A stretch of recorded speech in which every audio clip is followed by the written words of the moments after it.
Welcome back. What's up, guys? Welcome back What's up? to Trooper Archives, where doing a podcast isn't like dusting crops, boy. I'm Ace, and I was once the master. Hi, I am Gabe. Now I am the master.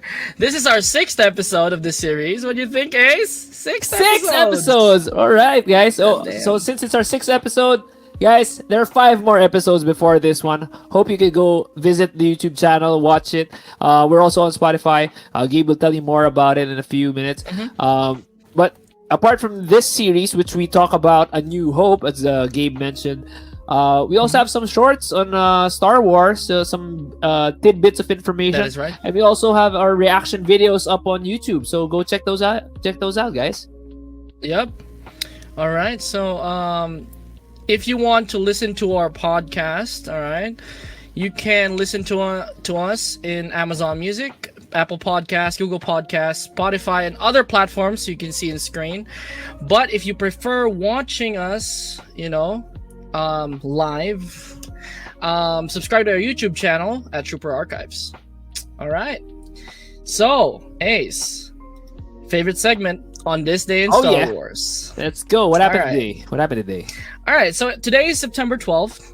But in 1977, Burger Chef restaurants launched the first ever Star Wars fast food premium promotion. 4 posters were released, and one of 4 posters are given away for free with a purchase of a 49-cent Coke. That cheap. Those are pretty good looking posters. I mean, Yeah. even for now, they're pretty nice. Yeah. I know. It's pretty nice.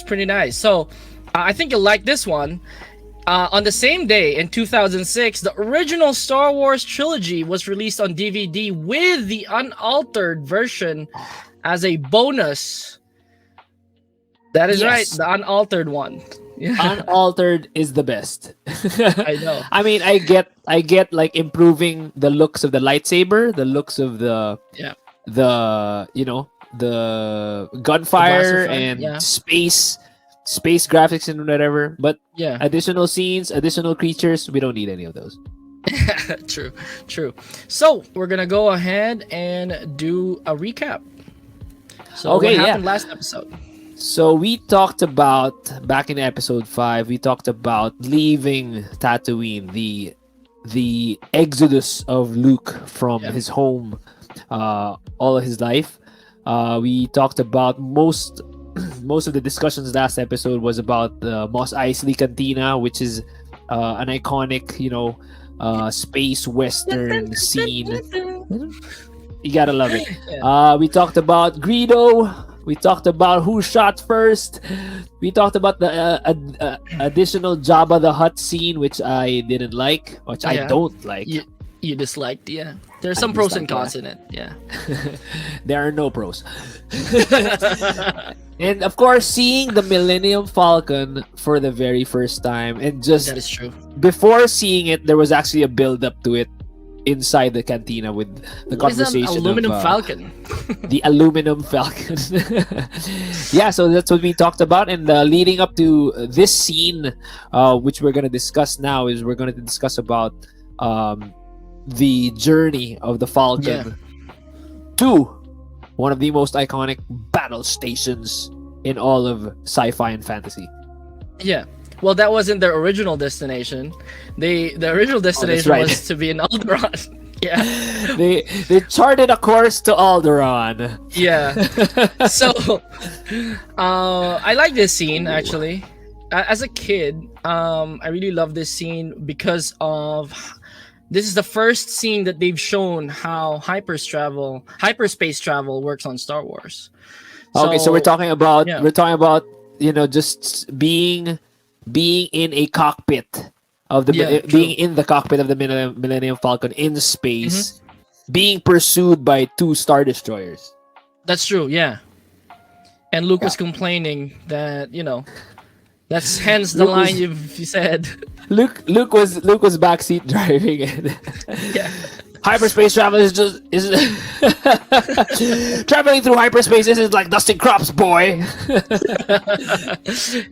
You could actually hear the the character, Han Solo, portrayed by Harrison Ford, being that cowboy, that senior member of the crew, as the captain of the Millennium Falcon. He, dissing the Millennium Falcon won't do it, boy. So yeah, give us time. All right, yeah. So, what did you think about the hyperspace travel? It was very iconic. A lot of people use it. When we first saw it, and then we watched it over and over again as kids, we wanted to be in hyperspace. We wanted to experience it. Every time we'd make up like a toy or set up a toy make-believe cockpit of our own, that would be our Millennium Falcon. We'd want to see like the lines. That was an iconic effect at the time, watching that in a movie where it's just basically lines of light, right? Yeah. And it was so identifiable for Star Wars, even though Star Trek has done it. They have the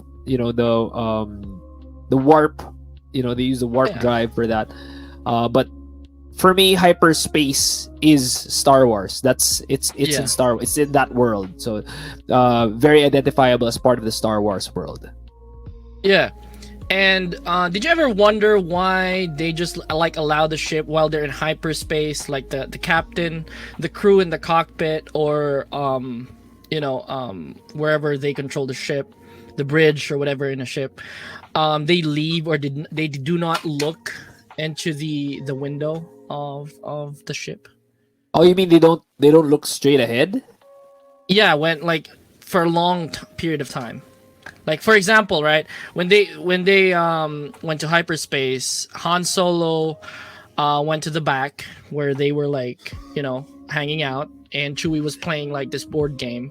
Oh, you mean during the travel? Yeah. Okay, yeah. So, 'cause fun fact, I don't know if this is true or if it's canon, but apparently you could get hyperspace sickness, which could drive you insane just by looking at that for long periods of time.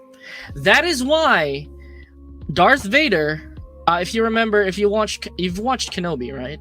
Obi-Wan Kenobi. I have watched Kenobi, yeah. So during that one of the last episodes, spoiler alert, if you haven't watched it, please watch it. We're gonna talk about it in a future episode, but just to point it out, it was Darth Vader was looking out in the trajectory when he was following Obi-Wan to that planet, to that scene, leading to that scene.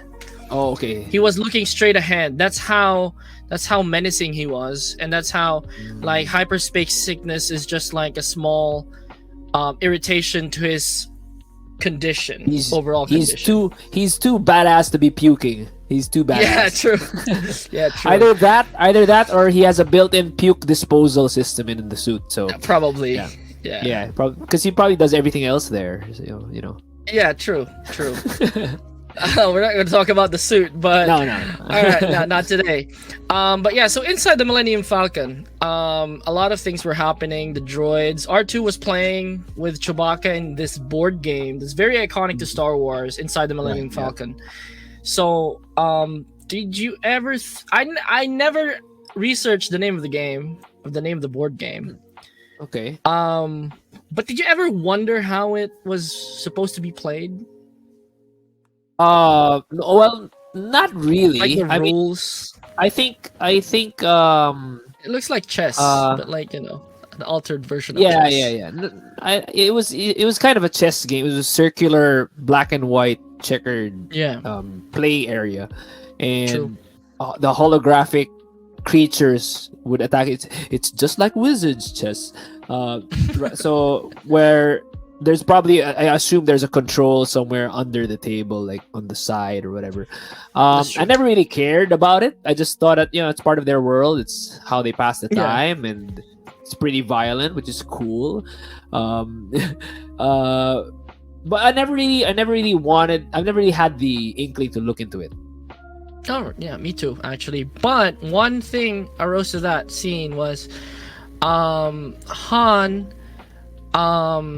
described Chewie that Wookiees can pull out, your arms out of the sockets of your body. It was basically coming from the game, and just since R2 was, Winning. beating Yeah. R2 was basically winning, and Yeah. 3 3PO 3PO said, Let the Wookiee win. Han said, "Let him have it. It's not wise to upset a Wookiee." Yeah, But true. sir, nobody worries about upsetting a droid. That's Yeah, because true. droids don't pull out people's arms out of their sockets when they lose. Yeah, that's Wookiees true. are That's true. Wookiees are known to do that. Was what he said. Is that? Yeah. Okay. That's what I'm talking about. Like a little bit of first time- backstory to what Yeah. Chewie is So all watching it as a kid, I mean, you could see Chewbacca being this menacing, imposing figure. Like, yeah, he probably could. He probably could. I mean, I'm not gonna challenge that if it's true. I'm not gonna test that theory if it's not confirmed. I'm not gonna confirm That's that for true. you.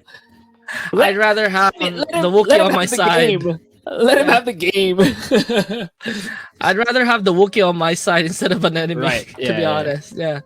So other than that, we get to see how Obi-Wan begins training Luke with the lightsaber, and then we see how do you react to it? Like he was given like a test with his eyes covered, with a Okay. helmet. The first things first, the blast shield. It kind of makes sense now that you mentioned hyperspace sickness. So that could be used, that could have been it. true. That could be the. I've always wondered what the helmet was for.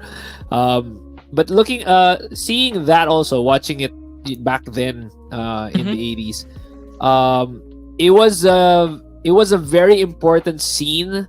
Not just because I got to see another lightsaber scene, just Luke being able to channel into the Force and sort of feeling what that is.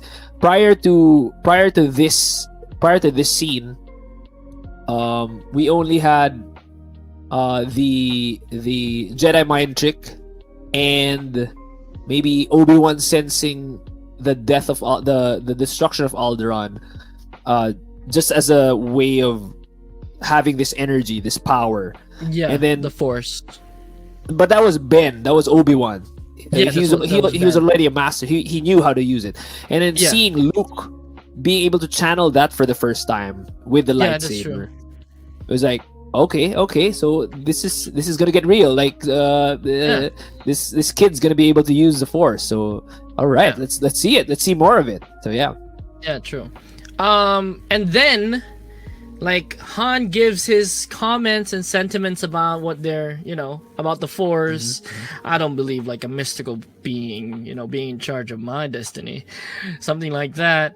And then, I think it's luck. He mentioned, I think it's luck. And then Obi-Wan says this famous phrase: "There is no such thing as luck."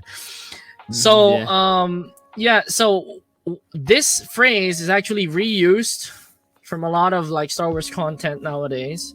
So if you remember, if you watched the second Battle of Geonosis in Star Wars: The Clone Wars, I forgot the season. Second battle. I don't remember.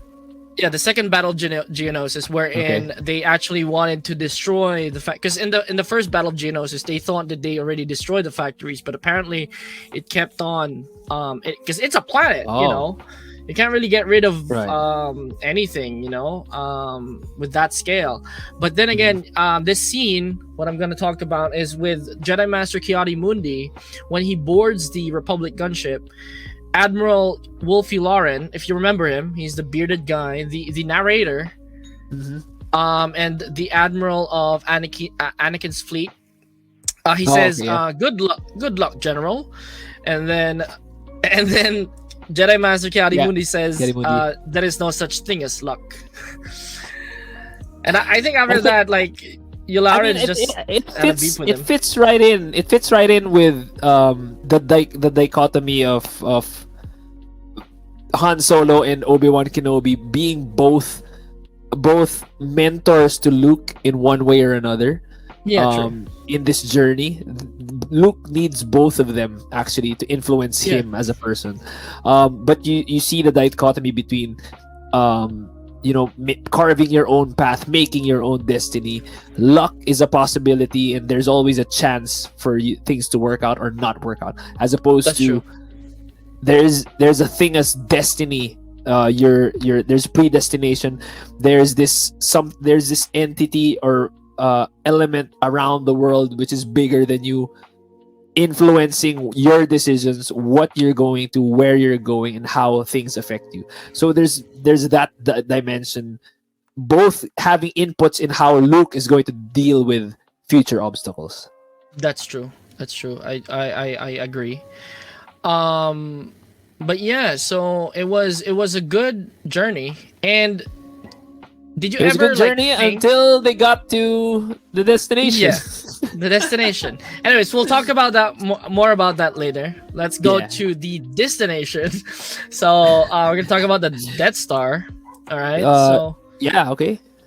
So the Death Star. So what do you think of the Death Star as a kid? Like when you first saw it? It's always part of because growing up in the 80s, we didn't have any computers, or we had a family computer, but playing the family computer would get tiring, after a few hours. So we would have drawing sessions. Like we would just pick up paper, pieces of paper, and we'll just draw scenes of whatever. And most of the time, it would be scenes in Star Wars. And I would say 95% of the time, the Death Star had to be in the drawing. So we'd get like a 1 peso coin and trace it around, and then just do whatever, like have TIE fighters around it, X-wings, whatever. So the Death Star had to be in the drawings. Yeah, true. Especially if you're recreating like space because mostly it's space battle, because it's hard to draw battles, that's right. To draw the stormtroopers itself. But yeah, so one of the most iconic scenes in this movie is in the Death Star is the boardroom scene, wherein we see Grand Moff Tarkin for the first time, I believe. Right. Yeah. So he starts off with you don't need to bother with the Imperial Senate, I think, something like that, because the Emperor has already dissolved the council. That's what he said. So what do you think about the character Grand Moff Tarkin? He has this very authoritative look in his aura and overall appearance. He and Vader was following him. Yes, that's right. Yeah. We'll get to that. We'll get to that too. Yeah. First time seeing the Grand Moff, instantly evil. Like the way he looked. I forgot the actor's name. I don't know if do you remember the actor's name? I do not, unfortunately. I forgot the actor's name, but you guys comment down below the actor playing Grand Moff Tarkin. But instantly, the way he looked, the way he spoke, the actor was able to embody that oiliness, that sliminess, and that viciousness. It was especially Peter Cushing. Yeah. Oh yeah, okay. Just him being that menacing, and then later on there's a reference to who ranks higher, him or Vader. You're readily accepting that, okay, this guy's the boss. He's the boss. He's the guy who calls the shots here in the Death Star. Yeah. I mean, because up until now, the Emperor's just been mentioned, and you'd like, if there's an empire, there would be an emperor, You just don't have like a Grand Moff. What is a Grand Moff? What is a Grand Moff? So if I can remember, I did not research this. It's just like stock knowledge. Grand Moffs are actually in charge of sectors that are unrestful, I believe. Not really directly controlled by the Empire. Oh, yeah. Okay. So we got Moffs. We got Moffs. All right. And then controlling sectors of the Empire, and then we got Grand Moffs. So one of this is Grand Moff Tarkin, who started as he was part of the Republic Navy during the Clone Wars. And then he was very his attitude, his charisma, his way of thinking was beneficial. The emperor liked him. That is why he received promotions throughout his service to the empire, and even in the republic. I think he was promoted eventually to an admiral position, and then he was put in a more executive position, which is a Grand Moff. So like Grand Moffs are in charge of like planetary governors, inside his sector. So Grand Moffs were in charge of over sectors. That's what they call it, if I can remember. But just a bunch of sector, a bunch of systems that are not necessarily obedient to the empire yet. Yes. Okay. Yeah. Yes. So they're the fist. They're the fist that drives the law. Yeah. True. And the thing about what you said, Vader being who's higher, Vader or Grand Moff Tarkin? This could be a mix of legends and canon, guys. But Vader did not actually have a position in the empire. He's just like, all right, so I'm for example, I'm the emperor, right? This is my apprentice Darth Vader. He'd be in charge of you guys, but he did not have that distinction as, oh, you're a grand admiral, you're a grand general, or you're a grand moff. That's that sort of ranking. So he kind of like, yeah, it's kind of strange to moving like from being Anakin in the as part of the army. He's a commander. He was a commander, but then again, right? He's a general. General, sorry, yeah. Yeah. But then again, people don't know that he was Anakin. That's right, yeah. No, what I'm saying is like from him having a rank and also a rank being important to him, becoming a master was very important to him. And then him going to this position where basically the emperor says, oh, this is my boy Vader, just do whatever he says and he'll just follow. He'll carry my directives as well. So I guess it's sort of like him being aligned to the whole process of the emperor, so he's not going to question anyone as long as it's in line with the emperor. Yeah, but then again, I'm just gonna go real quick about this, and we're going off topic. But Vader did not actually have an easy time settling in the empire and the structure of the empire, with the navy and the army. He had to like choke people to death. Oh, did he now? Yeah, so we're gonna talk about that shift, to that question, in that boardroom scene. Okay, here you go. Yeah, so he was kind of like dissed at, he got disrespected. He felt disrespected. It is amazing how Admiral Tag, how do you say his name? Admiral Motti. Is it Admiral Motti? Yeah, I think so. He was being so arrogant about the Death Star. And true. Like, and he just basically straight up insulted Darth Vader. This guy has got balls on him. yeah, true. That's why the talk with Vader not being structured right in the Imperial Armed Forces. That's why they can't define who's higher. Like, am I higher than Vader, or is Vader higher than me? Is he higher than the Grand Moff, or Grand Moff's higher than him? Like, my theory is this Admiral Motti guy didn't get the memo. he don't did. The Empire threaten us with your sorcerer's way, Lord Vader. Your sudden devotion to an ancient religion has not helped you conjure up the stolen data tapes, or given your clairvoyance enough to find the rebels.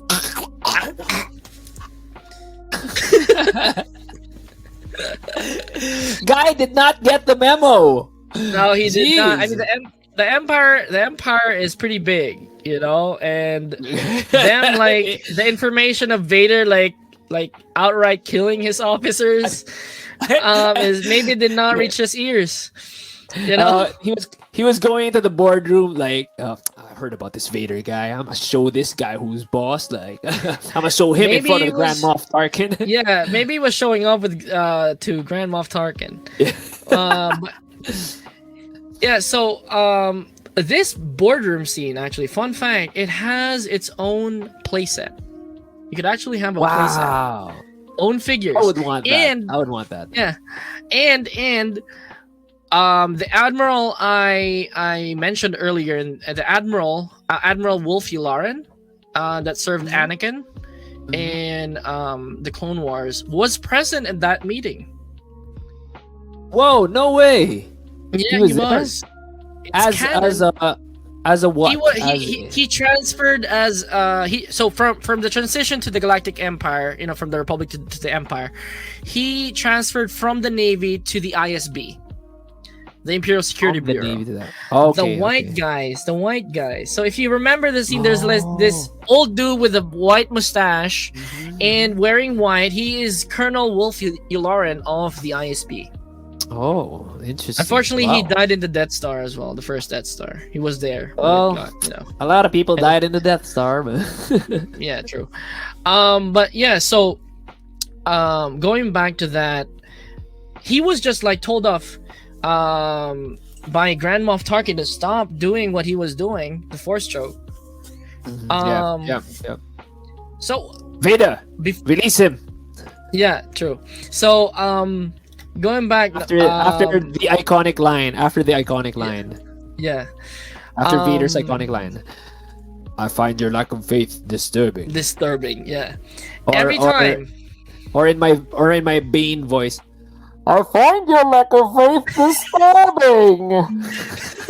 I wouldn't fear Darth Vader if he had that voice. I think James Earl Jones would be sad and cry if he got replaced. You think the dark side is your ally? With the iconic breathing. Anyways, it was very iconic. What do you think about the Force choke? I simply thought as a kid that, was it mentioned he was a Sith Lord? I don't think it was mentioned. No, the Sith terminology hadn't been I guess explicitly said during the first trilogy. I guess a few years after Return of the Jedi, like there was a lull in terms of Star Wars lore. So Sith, there was no Sith. There was just dark side and Jedi. That was it. Yeah, true. So, I was kind of confused. Like, if he could do that, what can Obi-Wan do? Can Obi-Wan Force choke someone else as well, right? Like, there is no distinction between a Jedi and a Sith at that time. You only know a Jedi. And yeah, it has been mentioned that Vader was once a Jedi, so you wouldn't think he's another form of dark side user or a Force user. That's right. So, but yeah, so it kind of, so in the last, I think, was it episode 3? We talked about the Jedi Mind Trick as one of the first Jedi powers to be shown, and then we see a Sith power, the Force choke in this scene. Yeah. So good comparison. It's a. I mean, you could say there's some ethical questionable morality or ethics in terms of the Jedi mind trick. Oh yeah, I mean, it's basically casting the Imperious curse on somebody. Yeah, true. But Force choking is kind of like, that's kind of like Avada Kedavra, Yeah, borderline that, or Cruciatus curse, where you're in pain. Cruciatus, that's right. Cruciatus, where you're in pain. But Cruciatus could be the Father, please, help me.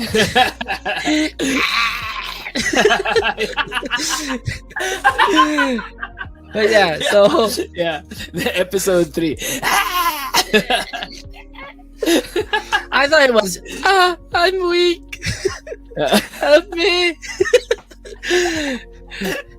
Oh, man. Bitch, you better sit down. I'm gonna kill this motherfucker. Anyways, we're getting off topic. We're gonna reach that. We're gonna have a lot of fun with that scene in the future season. Yeah. Let's go back to that star. Yeah, so the interrogation droid where Vader was asking, "Where is your rebel base?" to Princess Leia in that scene in the Death Star. What do you think about it? It's like a ball of with a syringe, and what can it do? I mean, I never watching it for the first time. I do not know what it's capable of. You know? My take is it's I think people didn't want to be bothered with having to like use the injection. It's just let a droid do it. Yeah, true. It's One thing I want to mention on that scene, mhm. prior to the interrogation droid was the basically the introduction, or not the introduction, but the scene where Leia meets Grand Moff Tarkin for the first time in the movie. Yeah. Yeah, and basically she says that Grand Moff Tarkin, I should have known you were the one holding Vader's leash. So you can Mhm. see that Grand Moff Tarkin outranked Vader right away. In a Like, way, he was, yes. and Vader, he was there. Both were there. Vader was there as well, and Grand Moff Tarkin wasn't correcting it. He's like, "Yeah, I am holding Vader's leash. What you gonna do about it? What you gonna do about it, girl? Like, what? That's true. What? That's true. What? Yeah. And then we're gonna go back to the accents, right? So you mentioned this in the last episode, wherein Leia's accent kind of shifted to British at a moment, It was- and then shifted back to the Yeah. American, America. American accent. So what do you think about that? Yeah, it was weird watching it also. The first few times I watched it, noticing it Yeah. because I've already like watching this is already, I think, in the first R. I think there's already an R worth of Star Wars already that I've consumed, and I've already been conditioned that having an American accent is sort of like the good guys, and having a British Yeah. accent is like, I did not see that. yes, You know, I didn't mention except for, of course, Sir Alec Guinness, who's Obi-Wan. But it was generally that way. I didn't mind it. I mean, it was okay. Like her shifting to sort of like a British accent, and then but she sort of recovered it, like through the scene. There's this recent interview, not really recent. Unfortunately, Carrie Fisher died in 2016, but one of the last interviews with Carrie Fisher by Graham Norton, I think. If I remember correctly, it was when Leia is trying to portray, or when Carrie Fisher is trying to portray an angry character, she sort of goes into a British accent, and then she just calmed down. She actually admitted to that error, that she wanted to be an angry Leia at that scene when she saw Tarkin, Peter Cushing. But then again, she kind of like shifted back. Oh, I have an American accent. She had to hold back her anger. Her anger. So so that's the thing about that. But is James Earl Jones British? No, I believe he's American. Is he though? All right. Yeah, I think he's American. Because like there's like talk about Darth Vader being British. Sounds like British. I think James Earl Jones just has his own accent. I think there's a James Earl Jones accent. It's not American. It's not. I think it's just his. That's true. The Vader accent. So yeah. We're gonna talk about the next scene wherein Leia tries to give out a fake rebel base in it's in Dantooine. That's what she said. In the system. And then because she was threatened, if you don't tell us, we're gonna destroy your home planet, Alderaan. We're gonna blow up Alderaan. And, did you think it was a bluff by Tarkin? No, for the first time I saw it, no, I was thinking, okay, we'll just move on to Tatooine and then blow up that. Actually, first nitpick of this scene is, did they not have another name? Why did it have to sound so much like Tatooine? True. There are a million sounds that you could have used as the name of another system. Why did it have to be Dantooine?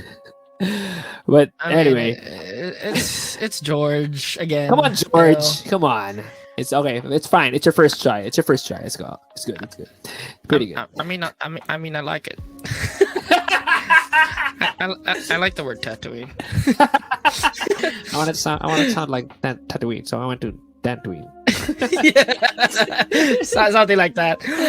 So yeah, man. so the destruction of Alderaan. You may fire okay. when ready. You may So- fire when ready.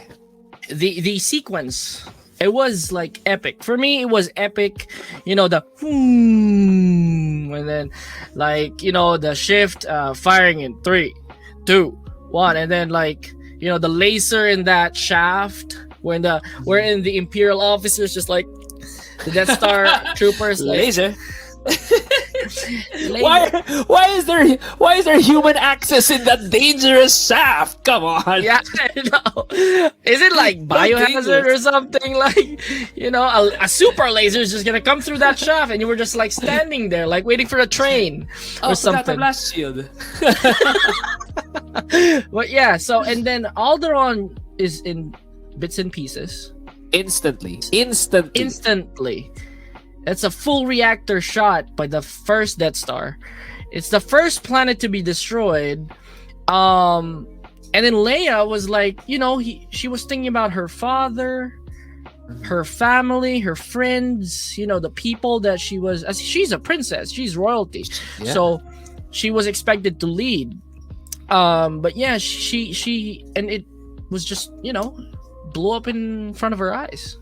It was kind of sad, to be honest. And then we go back to that journey to Alderaan in the Millennium Falcon, where Obi-Wan kind of feels. Yeah, you mentioned it. Obi-Wan feels the destruction, like a million voices suddenly cries out and was silenced. Something like that, right? Yeah. So Heavy. It was heavy, and also again, that was the next display of his Jedi powers, just having that connection to everything.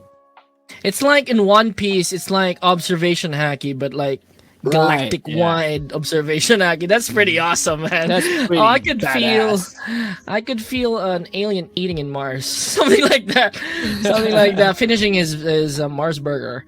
Oh, the Joneses are having sex again. Oh well.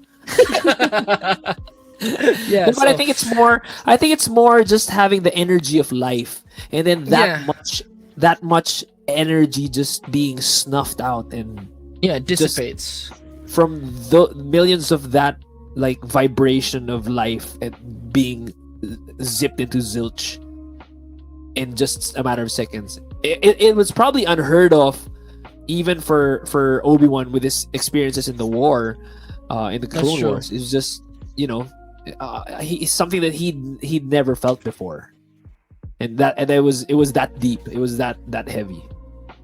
So yeah, he said like I felt as if millions of voices. So that's the exact line. As if millions of voices suddenly cried out in terror, and were suddenly silenced. So there was a debate on how many people actually died in Alderaan versus how many people died in the Death Star. So That's like a good one. That's a good one. Yeah, it's a good one, right? So when Obi-Wan said as if millions, so it's in a couple of millions. So apparently the whole planet of Alderaan allegedly only has like about 2-3 million as its population. Wow, the whole planet? Yeah, I mean that's what Obi-Wan said. They were referring. That's a nice planet to live in. Yeah, true. It's one of the first core planets, but yeah, that's the debate. And then with the Death Star, we're gonna talk about that in another episode. We can talk about that more in that episode when the Death Star gets destroyed. But yeah, spoiler alert. Anyways, so yeah, Alderaan is destroyed. We're arriving in our destination. I think that's what Han said. And then they pull out of hyperspace. They pull out of hyperspace into just a field of rocks and rubble. And it's like an asteroid belt, to be honest. Like a meteor Where shower. are we? We're in Alderaan, but there's no Alderaan. Where are we? They were bouncing. I don't know why there's turbulence in space. I don't know. Yeah, I know. There's no air. There's no physics here. I don't know. I mean, Star Wars, it has its own physics, all right? It has its own thing about space. So yeah, so there is space drag. There's what you call turbulence, I guess. But then again, yeah. So there's no Alderaan, and then they come to a point where to the conclusion that this is Alderaan. The meteor, the meteor shower. The rocks is Alderaan, and then a single fighter. The sound of a TIE fighter. Was it the first sound of a TIE fighter? I think that was the first sound of a TIE fighter. That's right. Yeah, that's right. First time hearing it, like a screeching animal. A fighter that size gonna get this deep into space on its own. Yeah, because it doesn't have a hyperdrive. That's the thing about X-wings versus TIE fighters. TIE fighters don't have a hyperdrive. X-wings have. That's right. And then they were wondering why it was so far away from a base or a planet, and then they see this moon. It's headed for that small moon. Was it a moon? No, that's no moon. That's a space station. But yeah, and then Han quickly counters him with, "That's too big to be a space station." And then like silence, and then, all right, Chewie, power up the engines. Getting back. And then Luke also says, "I have a very very bad feeling about this." Oh yeah. True. It's one of the first. It's a famous line of Star Wars. I've got a bad feeling about this. It's merch, other characters, meme. other movies now. have said it in their own respective movies. But yeah, I'm pretty sure. I'm pretty sure that line was in other movies prior to Star Wars, but it's probably it's pretty identifiable with this one. Yeah. I mean, I think that phrase was solidified by Star Wars. I think. Yeah. With the franchise this big, but yeah, so they get pulled by a tractor beam. To be honest, I haven't watched a lot of cartoons at that time, and cartoons were kind of like in the Philippines, it's more of reruns of other cartoons in the States, because we didn't have Disney or when I was growing up. So it was very new to me to be introduced to the technology of tractor beams. Okay. So I didn't know maybe it was just like a gravitational pull, but then again, it's a space station, so no gravity. So I guess it's some technology. That's what I said. So, but yeah, what do you think about the tractor beam? I think during that in the 80s, I think most of the like children content at the time, like cartoons and comic books, I think there was always some form of tractor beam where like there's a UFO trying to get somebody from the ground, beaming him up. There's this always space age tool to acquire something from a distance, and tractor beam was one of them. So, and in this case, Star Wars, it was actually a low budget tractor beam because there wasn't a visible like like a light or physical thing that you could see pulling the Millennium Falcon in. But it was just as you said, it was just like gravity, where it was just understood that full reverse, but we're still moving towards it. We're still moving towards it. Why are we still moving towards it? Yeah. So it was a very new thing to me. But yeah, I think we'll leave it at that. Guys, if you've liked the episode, please don't forget to give us a comment, share your stories. If you think we could improve something about our podcasts, leave us a comment on this video when it's posted. But yeah, don't forget to follow our TikTok as well, at Trooper Archives. There we go. Sorry about that. Follow us on TikTok, where we post shorts and short videos. And don't forget to subscribe and click that notification bell. All right. So I am Gabe. And I'm Ace. This has been Trooper Archives. You don't need to see our identification. Move along.